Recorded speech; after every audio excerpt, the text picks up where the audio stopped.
Special exclusive breaking news చూస్తున్నాం. ఖమ్మం కిల్లా ప్రాంతంలో దారుణం వెలుగు చూసిందనే చెప్పాలి. ఎందుకంటే గత కొంతకాలంగా మనం చూస్తున్నాము అక్రమ సంబంధాల పేరిట ఎన్నో కాపురాలు నాశనం అవుతున్నాయి, ఎన్నో హత్యలు జరుగుతున్నాయి, ఎన్నో మర్డర్స్ జరుగుతున్నాయి. ఇంత జరుగుతున్నా చట్టరీత్యా నేరాలు అనుభవిస్తున్నా, ఒకవైపు జైల్లో ఉండిపోతున్నా కూడా మరోవైపు ఇటు ప్రజలు చేసేది చేస్తూనే ఉన్నారు. ప్రస్తుతం ఇవాళ దానికి సంబంధించినటువంటి బ్రేకింగే మనం చూస్తూ ఉన్నాము. అర్ధరాత్రి నడి రోడ్డు పైన జరిగింది ఈ హత్య. సో మనం చూస్తున్నాం అక్క కాపురం ఆగమవుతోందని భావించి ప్రమిళ అనే మహిళను తమ్ముడు రాజేష్ నరికి చంపిన ఘటన చోటు చేసుకుంది, వెలుగులోకి వచ్చింది. మృతురాలు కొత్తగూడెం మైలారం గ్రామానికి చెందినట్లుగా గుర్తింపు పొందారు. అండ్ కొన్నేళ్ల క్రితం నరసింహారావు అనే డాక్టర్తో ఇటు ప్రమీలకు వివాహం జరిగింది. పిల్లలు పుట్టకపోవటంతో భార్యాభర్తల మధ్య కంటిన్యూస్గా గొడవలు జరుగుతున్నాయి ప్రమీలకు తన భర్తకు మధ్య. దీంతో భర్తకు ప్రమీల దూరంగా ఉందామనుకొని చెప్పి దూరంగా ఉంటూ బయట వేరే ప్రాంతంలో నివాసం ఉండటం, అక్కడ ఉన్నటువంటి ఒక బట్టల షాప్లో పనిచేయటం చేస్తూ ఉండేది. జీవనం అలా కొనసాగిస్తున్నటువంటి ప్రమీల ఒంటరిగా ఉంటూ ఇటు బట్టల షాప్లో వర్క్ చేస్తూ ఉండేది. అప్పటి నుంచి ఇట్లా భద్రాచలంలో ఒక బట్టల షాప్లో పనిచేస్తున్నట్లుగా తెలుస్తుంది. అండ్ పీజీ హాస్టల్లో ఉంటుంది మృతురాలు ప్రమీల. ఈ క్రమంలో అక్క భర్తతో ప్రమీల రిలేషన్ పెట్టుకుంది. ఈ రిలేషన్లో భాగంగా అక్క కాపురం ఎన్నిసార్లు సర్ది చెప్పినా కూడా వినలేదు. ఎన్నిసార్లుగా ప్రమీలకు ఇది కరెక్ట్ కాదు, ఎందుకంటే అక్క కాపురంలో చిచ్చు పెట్టడం కరెక్ట్ కాదు అని చెప్పి ఒకవైపు తమ్ముడు రాజేష్ హెచ్చరిస్తున్నప్పటికీ కూడా ప్రమీల వినకుండా ఇటు అక్క కాపురం చిచ్చు పెట్టే విధంగా తన భర్తతో సంబంధం ఏర్పరచుకొని అనేక రకాలుగా ఇబ్బందులకు గురి చేస్తున్నటువంటి టైం. ఆ టైంలో రాజేష్ అని చెప్పేది వినకుండా రాజేష్ వెళ్ళి ప్రమీలను నడి రోడ్డుమైన అద్దె చేయడం అయితే జరిగింది. సో ప్రస్తుతం ఖమ్మం ఖిల్లా ప్రాంతంలో విషాద ఛాయ అలముకున్నాయని చెప్పాలి. ఎందుకంటే అక్రమ సంబంధం పేరిట ఇటు గత కొంతకాలంగా జరుగుతున్నటువంటి హత్యలు చూసుకుంటే కూడా కంటిన్యూస్ గా ఇలాంటి క్రైమ్స్ అనేవి వెలుగు చూస్తూనే ఉన్నాయి. మరోవైపు ఇన్నిసార్లు హెచ్చరిస్తున్నప్పటికీ కూడా ఇలాగే బిహేవ్ చేస్తూ ఉన్నారు. అక్క కాపురం అనేది లేదు, తల్లి కాపురం అనేది లేదు, ఎవరి కాపురం అనేది లేదు. ప్రతి ఒక్కరి దాంట్లో చిచ్చు పెట్టామా, మనని మనం హామ్ చేసుకున్నామా, ఇదే ప్రస్తుతం హైలైట్ అవుతున్నటువంటి పాయింట్స్ అని చెప్పాలి. మరోవైపు ఇటు భర్తకి గొడవలు పెట్టుకుని దూరంగా ఉంటుంది. దూరంగా ఉంటున్నప్పుడు చక్కగా తన జీవనం సాగించుకోకుండా తన సొంత అక్క భర్తకితోనే అఫైర్ పెట్టుకోవటం అనేది తన అక్క కాపురంలో ఎంత చిచ్చు పెట్టాలని చూస్తుందో మనం అర్థం చేసుకోవచ్చు. సో ప్రమీల చనిపోయింది. దీనికి సంబంధించి పూర్తి డీటెయిల్స్ అడిగి తెలుసుకుందాం. ప్రతిదీ భాస్కర్ మనకి అందుబాటులో ఉన్నారు. భాస్కర్ ఒకవైపు తన భర్తతో విడాకులు తీసుకొని బయటకు వచ్చి వేరే దగ్గర వర్క్ చేస్తూ నివాసం ఉంటుంది, పీజీ హాస్టల్లో సంథింగ్ ఎక్కడో ఉంటుందని చెప్తున్నారు. మళ్ళీ తన అక్క కాపురంలో ఎందుకు ఇలా చేయటం ఏంటి, ప్రస్తుతం దీనికి సంబంధించి పోలీసులు ఏం చెప్తున్నారు, ఇన్వెస్టిగేషన్లో అదుపులోకి తీసుకున్నారా రాజేష్ని, ఏంటి డీటెయిల్స్?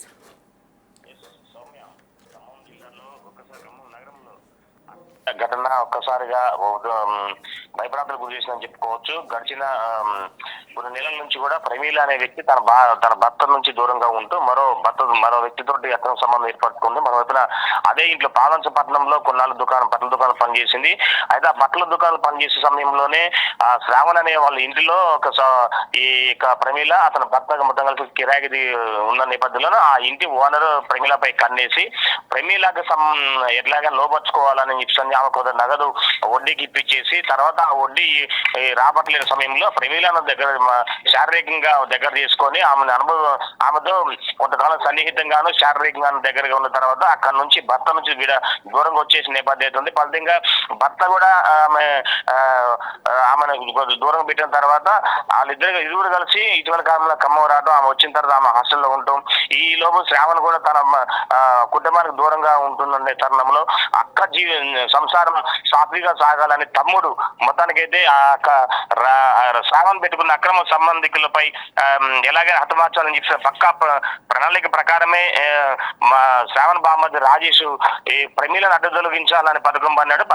దానిలో భాగంగానే ఆమె ఖమ్మం నగరంలో బట్టల షాపులో ఖమ్మం బజార్లో బట్టల దుకాణంలో గుమ్మస్తాగా పనిచేస్తున్న తరుణంలో ఆమె విధులు ముగించేసుకొని నైట్ ఇంటికి హాస్టల్కి వెళ్తున్న తరుణంలో కాసేపు మాట్లాడాలి అంటూ నమ్మబలికి ఎవరు లేని ప్రదేశంలో ఆ జీవి మాల్ వెనకాల వినాయక షోరూమ్ బట్టల షోరూమ్ వెనకాల ఉన్న దర్గా దగ్గరగా ఆమెను తీసుకెళ్లి అక్కడే కత్తితో హతమార్చిన నేపథ్యం ఉంది. ఫలితంగా ఆమె అంటే కేవలం అక్రమ సంబంధమే ఓ నిండు ప్రాణం బలిందని చెప్పుకోవచ్చు.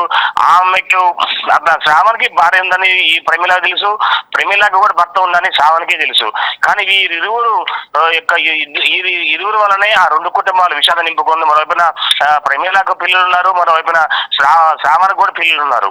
మొత్తానికైతే ఈ రెండు కుటుంబాలు విషాదం మిగిలింది. ఇప్పుడు ఒకవైపున శ్రావణం మీద కేసు అయింది, అతను పోలీస్ స్టేషన్ లో ఇప్పుడు జైల్లో ఉండాల్సిన పరిస్థితి ఎదురైంది. మరోవైపున ఇప్పుడు ఈ ప్రమీల భర్త కూడా ఆ చిన్నపిల్లలను పెట్టుకుని అతను ఇప్పుడు దీనిగా ఎదురుస్తున్న నేపథ్యం అయితే ఉంది. మొత్తానికైతే ఈ అక్రమ సంబంధం నిండు ప్రాణాలతో పాటు రెండు కుటుంబాల్లో విషాద ఛాయలు అలుముకునేలా చేసిందని చెప్పుకోవచ్చు. Right Bhaskar, thanks for the updates. Right, చూస్తున్నాం కదా కంటిన్యూస్ గా ఒకవైపు మందలించే ప్రయత్నం చేస్తున్నప్పటికీ కూడా పీజీ హాస్టల్లో తను వర్క్ చేస్తున్నటువంటి టైంలో ఇలా అక్క భర్తతో అఫేర్ పెట్టుకోవటం, మెల్లమెల్లిగా స్టార్ట్ చేయటం, ఇటు తన భర్త కూడా కంటిన్యూస్ గా తన అక్కతో గొడవ పడటం, ఇదంతా కూడా ఒక డిస్టర్బెన్స్ అవుతుంది. మరోవైపు ఇటు అక్కకు కూడా పిల్లలు ఉన్నారు, మరి వాళ్ళ జీవితం ఏమైపోతుందన్న భయంతో రాజేష్ వాళ్ళ తన అక్కని ప్రమీలని చంపటం జరిగింది. ఒక అక్కు కాపురం నాశనం అవుతుందన్న ఒక ఉద్దేశంతోనే చంపాను అని చెప్తున్నారు. సో మా ప్రస్తుతానికైతే పోలీసులు దర్యాప్తు కొనసాగుతుంది, పోలీసులు విచారణ చేస్తున్నారు. అసలు ఎందుకు చేయాల్సి వచ్చింది, అసలు ఏం జరిగింది అనే కోణంలో కూడా దర్యాప్తు అయితే జరుగుతోంది. మరి ప్రమీల భర్త ఎక్కడున్నారు, ప్రమీల భర్త ఏం చెప్తున్నాడు, ప్రమీలకు తనకి మధ్య ఏం గొడవలు జరుగుతున్నాయి, వాళ్ళిద్దరి మధ్య జరిగినటువంటి గొడవల రీత్యా ఏ ఉండబోతుంది అనేది కూడా క్లియర్గా ఇన్ఫర్మేషన్ అయితే గ్యాదర్ చేసే అవకాశాలు కనిపిస్తున్నాయి. సో మొత్తానికి చూసుకుంటే ఖమ్మం ఖిల్లా ప్రాంతంలో ఒక విషాద ఛాయలు అలుముకున్నాయని చెప్పాలి. ఖమ్మం ఖిల్లా ప్రాంతంలో జరిగినటువంటి ఈ ఘటన ప్రస్తుతం స్థానికులను ఆందోళన గురి చేస్తోంది. అండ్ బంధువులు కూడా చాలా మంది అక్కడికి వచ్చి ఆందోళన వ్యక్తం చేస్తున్నారు. ఎన్నో ఏళ్ళుగా చెప్తున్నప్పటికీ కూడా, సర్ది చెప్తున్నప్పటికీ కూడా ప్రమీల తన వైఖరి మార్చుకోలేదు. ప్రమీల తన ఇలా వికృత చేష్టలు చేస్తూనే ఉండింది. కాబట్టి ఖచ్చితంగా తను చావటానికి అర్హురాలి అని చెప్పి మరోవైపు ఆందోళనలు వ్యక్తం చేస్తున్నారని బంధువులని చెప్తూ ఉన్నారు. అండ్ దీనికి సంబంధించి ఇంకా డీటెయిల్స్ తెలియాల్సి ఉంది. పోలీసుల వివరణలో అయితే ఇప్పటి వరకు వచ్చినటువంటి నిజాల ప్రకారం చూసుకుంటే అక్క గురించి తన కాపురం నాశనం అవుతుంది. ఎన్నిసార్లు హెచ్చరించినా, ఇటు బంధువులు హెచ్చరించినా కూడా కంటిన్యూస్గా ఇలా చేస్తూనే ఉంది, ఇలా బిహేవ్ చేస్తూనే ఉంది. వాళ్ళ కుటుంబంలో వాళ్ళ పిల్లలకి మధ్య డిస్టర్బెన్సెస్ వస్తున్నాయి, వాళ్ళకి ఇద్దరికి భార్యాభర్తలకు మధ్య ఇబ్బందులు ఎక్కువగా అవుతున్నాయి. ఇలా ఎన్నిసార్లు చెప్పినా కూడా ఇదే బిహేవియర్ ఉంటుంది. కాబట్టి తనకు చావే కరెక్ట్గా అని చెప్పేసి రాజేష్ కోపంతో ఇవాళ వెళ్ళి ఆవేశంగా నడి రోడ్డు మీద హత్యకు గురైనట్లుగా అర్థమవుతోంది ప్రమీల. అండ్ దీనికి సంబంధించి విచారణ అయితే జరుగుతుంది. ఇంకా ఈ కేసుకు సంబంధించి ఇన్వెస్టిగేషన్ తర్వాత పూర్తి వివరాలు తెలిసే అవకాశం అయితే ఉంది. ఇప్పుడు కామన్ ఫ్రెండ్స్ ఉంటారు కదా, అతనికి ఎక్కడ ఉందో